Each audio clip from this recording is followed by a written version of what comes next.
Hi, this is Asha from budget friendly tailor. So இது பார்த்தீங்கன்னா நம்மள்கிட்ட இப்போ ரீசெண்டாக கொடுக்குற ஒரு கஸ்டமரோட ப்ளவுஸ் தான். இது வந்து நான் ஸ்டிச் பண்ணது தான். இதை வச்சு தான் இப்போ அடுத்தடுத்து நம்மகிட்ட ப்ளவுஸ் கொடுக்குறாங்க. பட் இதை நம்மள்கிட்ட கொடுக்கறதுக்கு முன்னாடி ஒரு ப்ளவுஸ் வேறு ஒரு டெய்லர்கிட்ட ஸ்டிச் பண்ணது. இந்த ப்ளவுஸு பார்த்திங்கன்னா இது வந்து இதுக்கும் நம்ம ப்ளவுஸுக்கும் என்ன டிஃப்ரெண்ட்டு, ப்ளஸ் அவங்களுக்கு எது ஒரு இதாக இருக்குது அப்படின்னு பார்த்திங்கன்னா, இடுப்பு கரெக்டாக இருக்குது, ரெண்டு பக்கமும் சரியாக இருக்குது, பின்பக்கம் சரியாக இருக்குது, ஆம்கோல் ஸ்லீவு எல்லாமே வந்து கரெக்டாக இருக்குது. பட் அவங்களுக்கு வந்து பார்த்திங்கன்னா ஃப்ரண்ட் ஹுக்கு கீழே ஹிப்பு டைட்டாக இருக்குது.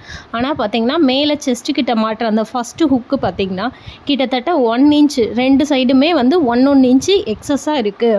ஸோ அங்கே பின் பண்ணால் தான் இதாக இருக்குது அப்படின்னு சொல்கிறாங்க. இது வந்து ஒரு நல்ல பட்டு சேலையோட ப்ளவுஸ் வந்து. ஸோ மற்றபடி ஏன் இந்த மிஸ்டேக் ஆச்சு அப்படின்னு பார்க்குறீங்கன்னா, நான் இதுக்கு முன்னாடி ஒரு ஷார்ட்ஸ்லாம் அதான் சொல்லியிருப்பேன். அதாவது நம்ம ஸ்டிச் பண்ணும்போது நீங்கள் பார்த்தீங்கனாலே இப்போ அது ஒரு 1 இன்ச்சு டிஃப்ரெண்ட் உங்களுக்கு தெரியும்னு நினைக்கிறேன். நெக் சைடு இது ஏன் எக்ஸஸாக வருது அப்படின்னு பார்த்தீங்கன்னா, ஃபஸ்ட்டு நம்ம கிராஸ் பீஸ் போட்டு ஸ்டிச் பண்ணுவோம். நெக்கு எல்லாமே கரெக்டாக தான் மெஷர் பண்ணியிருப்போம்.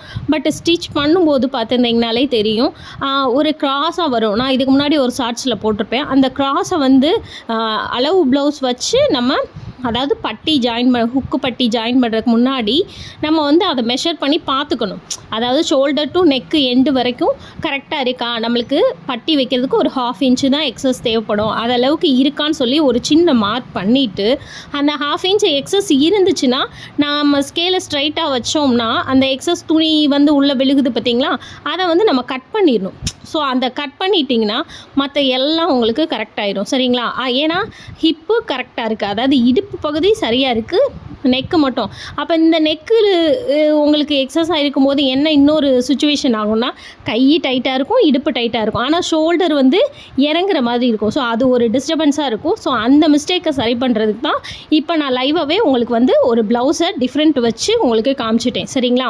ஸோ இந்த டிஃப்ரெண்ட்டை வந்து மிஸ்டேக்கை சரி பண்ணி ஸ்டிச் பண்ணும்போது இந்த மாதிரி ஒரு பிரச்சனை வராது. அதாவது எல்லாமே சரியாக இருக்குது, ஷோல்டர் மட்டும் இறங்குதுன்ற பிரச்சனை சரியாயிடும். சரிங்களா? இந்த டிப்ஸை ஃபாலோ பண்ணி பாருங்கள். எப்படி இருக்குன்னு மறக்காமல் கமெண்ட் பண்ணுங்கள். ஸோ பிகினர்ஸாக இருந்தீங்கன்னா இந்த மாதிரி ஒரு சின்ன மிஸ்டேக் இல்லாத அளவுக்கு நீட்டாக கொண்டு போகலாம். என்னவா இருக்கும் அப்படின்னு தேடாமல் இந்த மாதிரி நம்ம வச்சு பார்த்து கட் பண்ணும்போது ஈஸியாக இருக்கும். தேங்க்யூ.